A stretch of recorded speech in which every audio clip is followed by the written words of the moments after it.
She said it the same way you'd mentioned the weather turning cold.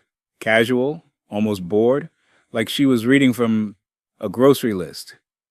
Daniel, my brother needs you to co-sign some documents for the business expansion. Just a formality. You won't even notice it. I was standing at the kitchen counter pouring my second cup of coffee, still half asleep. It was a Saturday morning. I had been looking forward to sitting in the backyard with my coffee and the newspaper, the way I do every weekend since I retired. Nothing dramatic. Just quiet. I had earned that quiet. I looked at her over the rim of my mug. What kind of documents? She waved her hand in that way she does when she thinks I'm asking too many questions. Business loan. His company needs collateral backing. He just needs a name with clean credit. My name, I said. It's a formality, Daniel. I didn't say yes. I didn't say no. I said I'd think about it. She went back to scrolling on her phone. That was 3 weeks before everything fell apart. My name is Daniel Marsh. I'm 63 years old. I retired 2 years ago after 31 years as a structural engineer. My wife, Carol, and I have been married for 28 years. We raised 2 kids in this house. Our daughter lives in Portland now. Our son is in the Navy. We have a dog named Hector, who takes up most of the bed, and a backyard garden I've been working on since retirement. By most measures, I had a good life. A quiet life. I wasn't a man who looked for trouble. But sometimes trouble doesn't wait for an invitation. Carol's brother, I'll call him my brother-in-law, had been running a construction supply business for about 6 years. He was always in some kind of financial turbulence. I had loaned him money twice before, at Carol's request. Small amounts. I hadn't asked for either of them back. I considered it family goodwill and let it go. But this was different. A cosign on a business loan isn't a favor. It's a liability. If the business defaults, the lender comes to you. Your credit, your assets, your retirement savings, all of it becomes exposed. I knew this. I had been an engineer, not a banker, but I understood numbers, and I understood risk. I told Carol, no. She didn't take it well. He's my brother, she said, sitting across from me at the dinner table that Sunday evening. This is important to him. His business could collapse without this loan. I understand that, I said, and I'm sorry he's struggling. But I'm not putting my name on a loan I have no control over. She looked at me like I had insulted her personally, like I had reached across the table and flicked her on the nose. You're being selfish, she said. I'm being careful, I said. There's a difference. She didn't speak to me much for the rest of that night. I read my book. Hector put his head in my lap. I scratched behind his ears and reminded myself that this was not the first disagreement Carol and I had survived, and it would not be the last. I went to bed thinking it was over. It wasn't. Her sister's birthday party was the following Saturday. The whole family was coming. Carol's mother, her brother, his wife, 3 cousins I barely knew, and a collection of children who all seemed to belong to someone, but no one could remember exactly whose they were. Carol had been planning it for a month. She'd ordered a cake from that bakery downtown, the expensive one, and had me pick up flowers on the way home from my morning walk. I had no reason to think the day would go sideways. We drove to her sister's house in separate cars because Carol was helping set up early, and I was coming later. I arrived around noon, holding a tray of lemon bars I'd made from scratch, something I'd started doing in retirement, baking on Saturdays. I was proud of those lemon bars. I had gotten the crust right on the 3rd attempt. Carol met me at the door. She didn't take the tray. She stepped outside, pulled the door mostly closed behind her, and looked at me with an expression I didn't immediately recognize. I need you to keep a low profile today, she said. I looked at her. What does that mean? My brother is going to be here. It's still tense after what happened with the loan. I just need things to stay calm. I said no to a business request, I said. That's not a fight. That's a conversation. It is to him, she said. He feels disrespected. I stood there on the front porch holding a tray of lemon bars and tried to understand what was being said to me. So you want me to, what, apologize to him? I just want you to stay quiet. Don't bring it up. Let him talk. Let him have his moment. It's my sister's birthday. I don't want drama. I wasn't planning on bringing it up, I said. Good. She opened the door. And maybe just sit with the kids at the table in the back. The adults' table is going to be crowded anyway. She went inside. I stood on that porch for a long moment. The afternoon was warm. A bird was doing something complicated in the oak tree at the edge of the yard. I looked down at my lemon bars. Then I put them back in the car. I drove home. I didn't make a scene. I didn't call her. I didn't send a message. I just drove home, put the lemon bars in the refrigerator, sat down in my backyard chair, and listened to the wind move through the garden. Hector came out and sat next to me. I know, I said to him. He wagged his tail once, which I took as solidarity. I want to be clear about what I did next, because I think this is the part that matters most. I didn't explode. I didn't make calls. I didn't recruit allies or write angry emails. I'm 63 years old. I've watched enough men my age blow up their own lives because they let humiliation turn into rage, and then let rage turn into bad decisions. I sat in that backyard, and I thought. And the longer I thought, the more I realized that what Carol had said on the porch wasn't really about the birthday party. It was a test. Maybe she didn't know it was a test, but it was. She had chosen her brother's feelings over my dignity in front of her family, with a tray of lemon bars as a prop. That's when I started paying attention to things I'd been too comfortable to notice before. It started with the mail. I've always handled our finances. Carol manages the household spending, groceries, utilities, the small things, but the big accounts, the investment accounts, the retirement funds, those were mine to watch. We had talked about this arrangement early in our marriage, and it worked. She didn't love the detail work. I did. But sometime in the past year, something had shifted. A statement came for a credit account I didn't recognize. The name was mine. The account wasn't. I sat at my desk for a long time with that envelope in my hand. It was from a credit card company I had never done business with. The account had been opened 8 months ago. The balance was $11,000. My name, my social security number, as I later confirmed. Not my signature. I called the credit card company first. I explained the situation carefully, without raising my voice. I'm a man who doesn't raise his voice when I want to be taken seriously. The representative put me on hold twice. When she came back, she read me the application details. The account had been opened online. The address listed was my home address. The phone number attached to the account was not mine. The email address was not mine. But everything else was. I thanked her, asked her to flag the account for fraud investigation, and hung up. Then I sat very still. I pulled my credit report that afternoon. I hadn't checked it in 2 years. I had no reason to, I thought. Retired, no new loans, no new lines of credit. Simple. Except it wasn't simple anymore. There were 3 accounts I didn't recognize.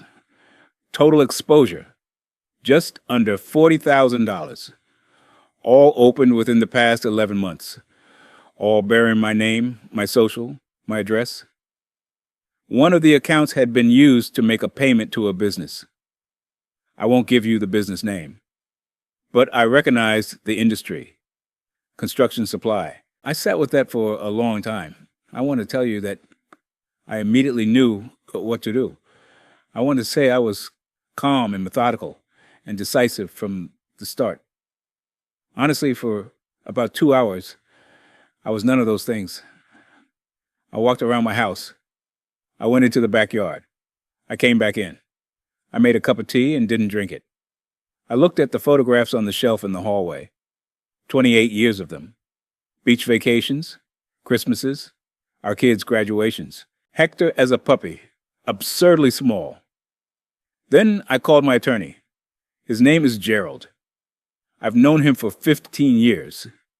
He's handled my estate planning. A contract dispute I had with the contractor 4 years ago. Small things. Good man. Methodical. He picked up on the second ring and I told him what I had found. He was quiet for a moment. Then he said, Daniel, before we do anything else, I need you to not confront anyone. Not your wife. Not her brother. Not anyone. Can you do that? I said I could. Good, he said. Come in Monday morning. Bring everything you have. The statements, the credit report, the phone number from the application if you can get it. We're going to do this correctly. I spent Sunday gathering documents. Carol came home around 8 that evening, cheerful from the party. She brought me a slice of her sister's birthday cake in a little plastic container. You missed a good time, she said. I'm sure, I said. She looked at me for a moment, searching my face for something. Resentment, I think. She found nothing she recognized, because I had folded everything down and put it somewhere she couldn't see it. Are you okay? She asked. Fine, I said. Just tired. She went to bed early. I sat at my desk until almost midnight, organizing. Gerald confirmed what I already knew by Wednesday. The fraud had started 11 months prior, shortly after Carol's brother first mentioned the business expansion. The accounts had been used primarily to fund purchases that lined up with construction and supply inventory. The contact email on all 3 accounts traced back to a domain registered to my brother-in-law's company. Gerald had also found something I hadn't. A 4th account, smaller, a store credit line, had been opened 6 weeks ago. The application had been submitted from an IP address registered to my home internet service. Someone had done this from inside my house. Gerald filed the fraud report with the Federal Trade Commission and the 3 major credit bureaus that Thursday. He also contacted local law enforcement. A detective was assigned. I asked Gerald how serious this was. He said, "This is federal. Identity fraud, unauthorized use of credit, potentially wire fraud, if the transactions cross state lines. Daniel, whoever did this is looking at serious consequences." I know who did this, I said. He nodded slowly. I know you think you do. Let the investigation confirm it. Don't act on it yourself. I'm not going to, I said. I want to tell you about the following 2 weeks because I think they say something about what a man is made of when everything he thought was solid turns out to have been resting on sand. I went home every evening. I made dinner. I talked to Carol about ordinary things, the garden, the news, whether Hector needed a vet appointment. She talked back. She seemed easy, relaxed.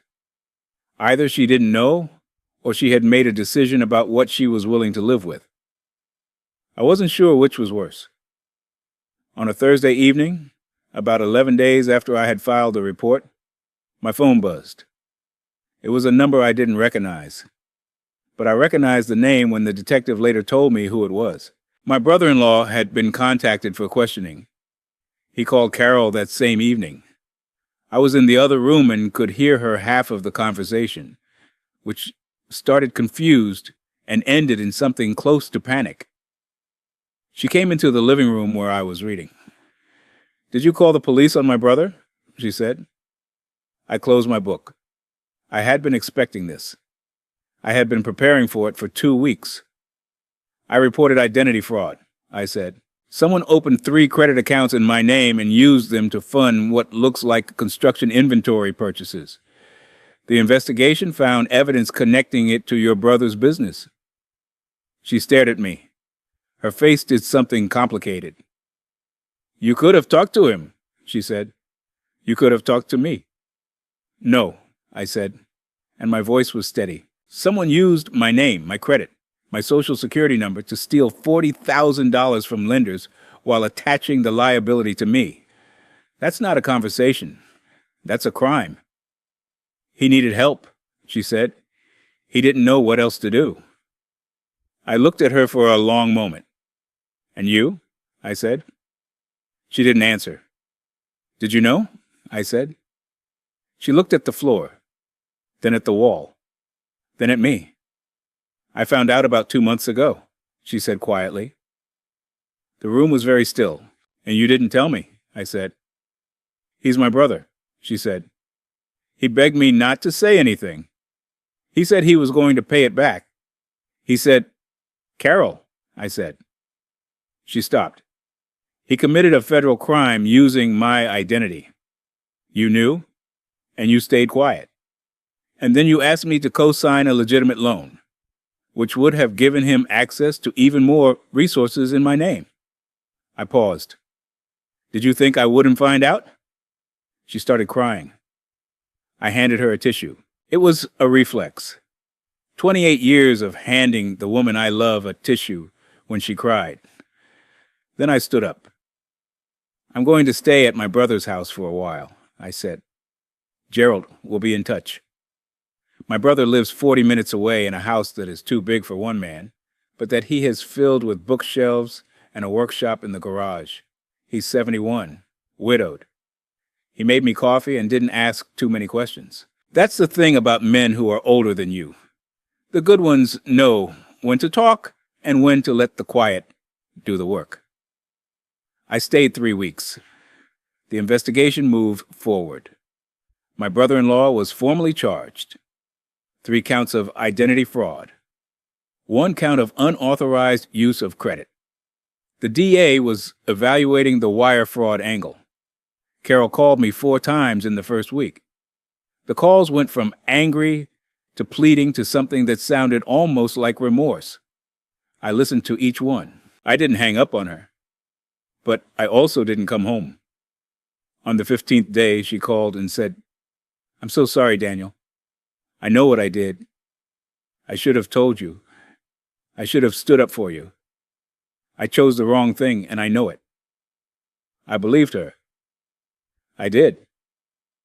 28 years teaches you to recognize the difference between a person performing regret and a person feeling it.